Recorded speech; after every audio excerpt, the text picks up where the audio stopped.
Ash Ketchum has come a very long way since April 1st, 1997, and now he is ready to make history. So let's talk about it. Hey everyone, it's Charles. How are you today? I myself am doing pretty good. Ash's World Coronation Series run has required him to bring together everything he has learned over the years, and when we look back at those years, well, it has been a pretty unbelievable ride. Beginning as a spirited but fairly incompetent trainer from Pallet Town, to date, Ash Ketchum has toured 9 Pokemon regions and the Orange Islands, which the writers seem to want us to forget about, struggling, growing, and maturing with each new adventure, racking up achievements and hard-won victories over his rivals, battling back from tough losses, and finally tasting League Conference victory after 22 years in the anime. And now Ash has qualified for the biggest tournament of his life, the World Coronation Series Masters Tournament, in which the 8 most powerful trainers in the world will square off to determine who is the very, very best, like no one ever was. We have discussed the Masters 8 roster in detail and who may be facing who, but today's plan is to break down exactly why Ash is so well positioned to make Pokemon anime history by breaking down his achievements, his abilities, and his A squad. And as always, it is going to be a good time, so kindly subscribe for a constant supply of the good stuff. Hit the like button to feed Love Disc, and let's jump right in.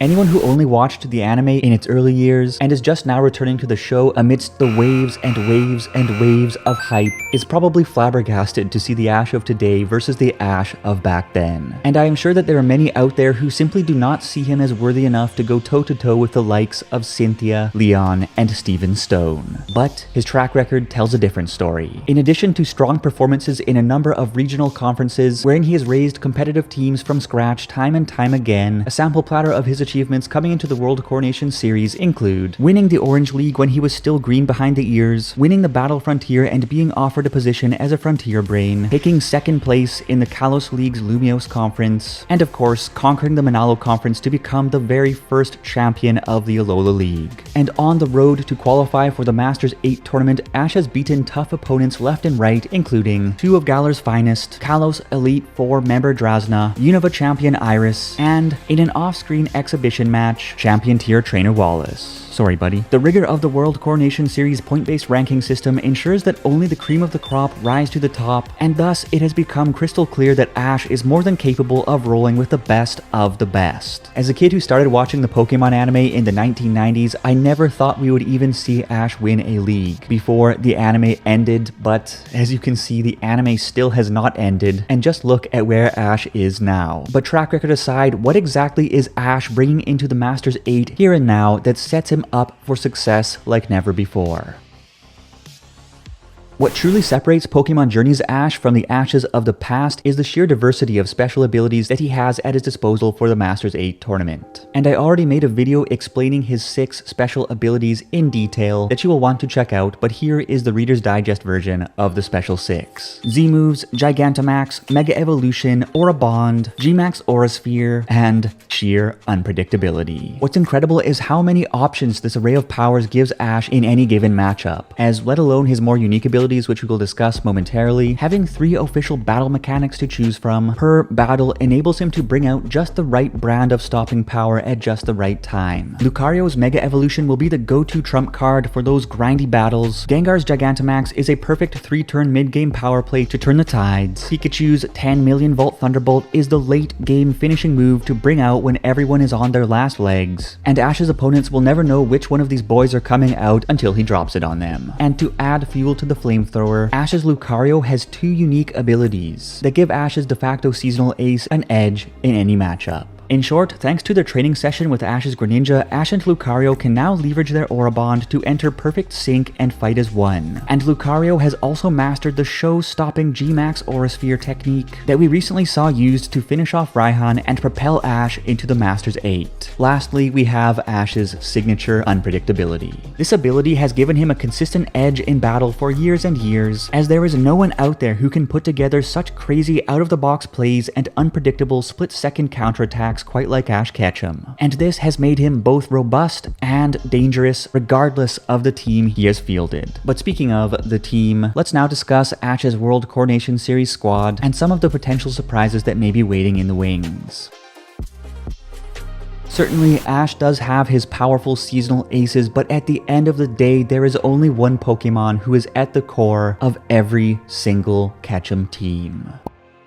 Pikachu is known for being as fast as lightning, swinging seemingly unwinnable matches into Ash's favor, and for dropping both pseudo-legendary and legendary Pokemon to their knees. With Z-Move and Gigantamax capabilities stacked on top of tried and true moves like Thunderbolt and Iron Tail, Pikachu is ready to shock the world once again in the Masters 8. Lucario has been positioned as Ash's seasonal ace, and look no further than Ash's battles against Bee and Raihan for a good idea of what it is capable of. With access to Mega Evolution, Aura Bond synchronization, and the deadly G-Max Aura Sphere attack, Lucario will be making Aura Waves in the tournament without a doubt.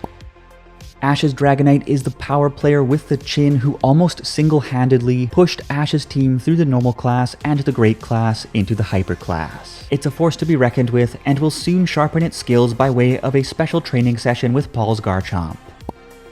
After its special training with Alistair, Gengar has dialed up its game, using its newly mastered Gigantamax transformation to crush Marnie's Grimmsnarl and Raihan's Flagon, and even going on to edge out Raihan's Goodra to a draw in the very same battle. But even more than Giganta antics, I'm really hoping we see Gengar deliver a surprise Ice Punch elimination strike to the jowls of one of the Masters 8 Dragon-type Pokemon.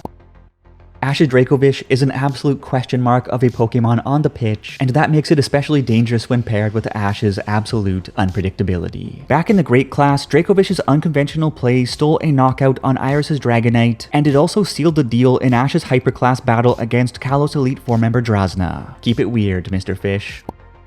Lastly, we have Ash's Sirfetch'd, who most recently conquered Drasna's Mega Altaria with its newly learned Meteor Assault attack. Sirfetch'd may not be as accomplished as some of Ash's other players, but it has the grit and the determination to push a few miles past everyone's expectations. And I am looking forward to seeing it go the distance against some of the toughest cookies on the pan. Well, that's it for the fresh team that Ash has put together over the past 2.5 years, but it is not necessarily the end of the story when it comes to the Pokemon that may be representing Team Ketchum in the Masters 8. In the recent Masters 8 special preview trailer, we saw Ash's Charizard, Infernape, Krookodile, and Pignite watching one of Ash's battles. And this got people talking about the possibility of a few of Ash's battle-hardened companions coming out of retirement to drop some hurting bombs in the Masters 8. Perhaps Paul's training session with Ash will get Infernape so fired up that it begs Ash for a spot in one of his Masters 8 matches. Maybe Charizard, the regular comeback king, will see its fires blaze on the pitch once again. And of course, there are few who would not want to see Ash's Greninja take another swing at its arch nemesis. But what do you think? Which of Ash's Pokemon would you most like to see return for the Masters 8? Be sure to let me know. In any event, with his stellar track record, incredible abilities, and a squad composed of the new and the old at his side, Ash Ketchum is going into the Masters 8 at the absolute peak of his career. Indeed, our man is gearing up to make Pokemon anime history, and I simply cannot wait to see how everything unfolds. Anyways, time to go buy some peanuts.